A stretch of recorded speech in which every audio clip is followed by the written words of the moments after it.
Is Erin playing? That's a good question, isn't it? Yeah. At this stage, probably not. She's progressing really well, but not fully cleared yet. So Erin Watch will have to go on for another week. What's the sticking point? It's just continuity, just making sure that she's done, as I said last week, I think, there's certain boxes that need to be ticked from the medical point of view, and they need to see that done not just once, but a couple of times with some continuity. So was she cleared? The doc's cleared her? Not once she's cleared, I'll pick her. So yeah, we wait for that. So she's still waiting for a Yeah, that's right. Correct. Yeah. She's on full training. Getting pretty close, yeah. So we're getting there. Once she gets to full training, will she need a couple of weeks of conditioning and stuff to get ready, or was it? Now, part of the preparation is to make sure she's ready to go. Once they tick her off, she's ready to go. But she hasn't had any setbacks or anything? No, she's going well. What does a win like that do for the team's psyche this week? Is there a noticeable? Yeah, well, I think most importantly it gets us on the scoreboard. It's an 8-week season, so you can't really afford to drop too many at the front end.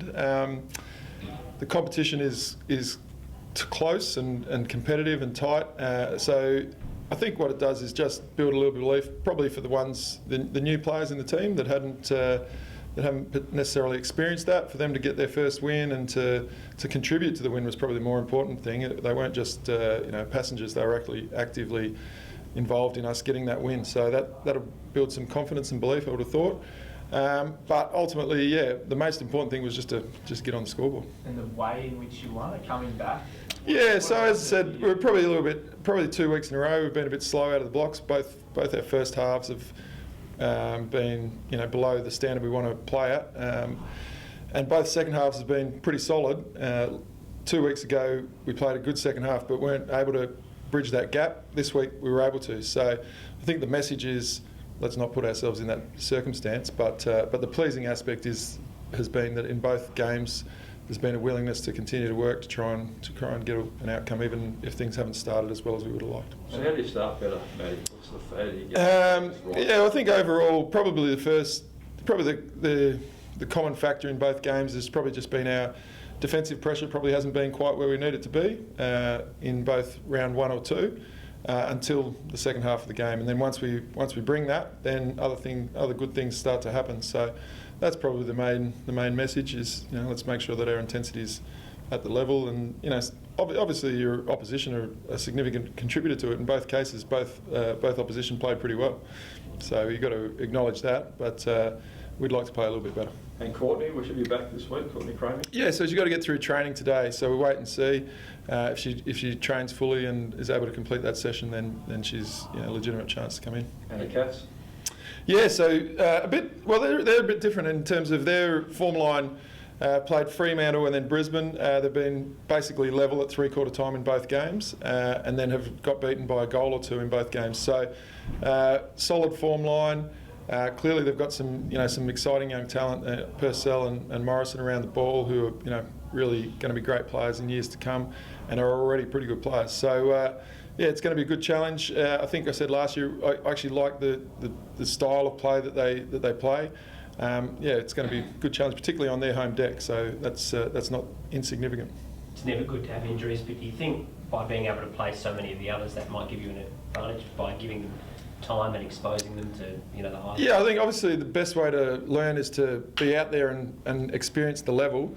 And so certainly we've had 8 debutants, and they've all experienced the level, and as I said at the start, probably pleasingly not only experienced it but been able to contribute and help us win a game last week. So that should build their belief and their confidence, and hopefully with each week they feel more comfortable out there. Courtney, a chance to come back. Anyone else maybe in the front? Yeah, look, so obviously Montana McKinnon played an outstanding game in the SANFL, took about 7 or 8 contested marks, and was really, really impressive. So she'll come under strong consideration.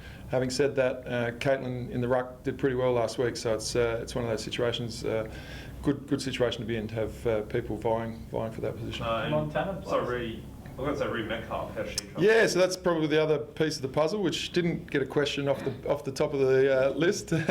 She'll actually play this week, so she'll play SANFLW, and that's super exciting. As I said, clearly the injuries have been a frustration, but they're starting to come back, and Ree gets her chance this week, so we're really excited and looking forward to how she goes. So if she gets through this week, consideration for next week? Anyone that plays SNFLW is considered for the next week, absolutely. Oh, I'm saying in terms of Ree and her sort of rehabilitation, her comeback. Yeah, no, as I said, once again, the medical team's happy for her to play essentially a full game on the weekend with some breaks, obviously, as everyone does. But so that puts her in the frame. And Chloe Shear, how's she progressing? Yeah, so she's probably not quite there yet. So she's probably a little bit further away. And Denny Barnhagen? And Denny is about the same as Chloe, to be honest. So without putting an exact time frame on it, not in the next week or two. Can Montana play other positions to ruck? A lot of those highlights of her on the weekends and for her taking sort of big intercept marks. Yeah, absolutely. No, the marking was outstanding, and so clearly, if you're forward of the ball or behind the ball and you can do that, then that's significant. She's played as a ruck predominantly. I know that South are keen to explore using her as down forward a little bit more, and so obviously that'll add a string to the bow. And Courtney Gomes outstanding on the weekend, thrown in the midfield. Yeah. Sort of starter in the midfield this weekend, or you just keep that sort of. Yeah, it's going to be a little bit of both, I reckon. She's got some great forward capacity for us as well. So, absolutely was really influential in the game as a mid, but I don't want to lose sight of the fact that she can also help us down forward as well. So, a bit of both. You said playing Cardinia Park is not insignificant. How tough is it for you girls to play there? Yeah, well, we haven't been there, so but having been part of the men's program for a long time, it's a little bit different, the venue, in terms of the narrowness of the ground, long, narrow ground, and I'm sure they'll have really good support. So, whereas last week we had 6,500 cheering us on, and that was probably helped a little bit in those last 5 minutes. Won't have that this week, so that's all part of the competition.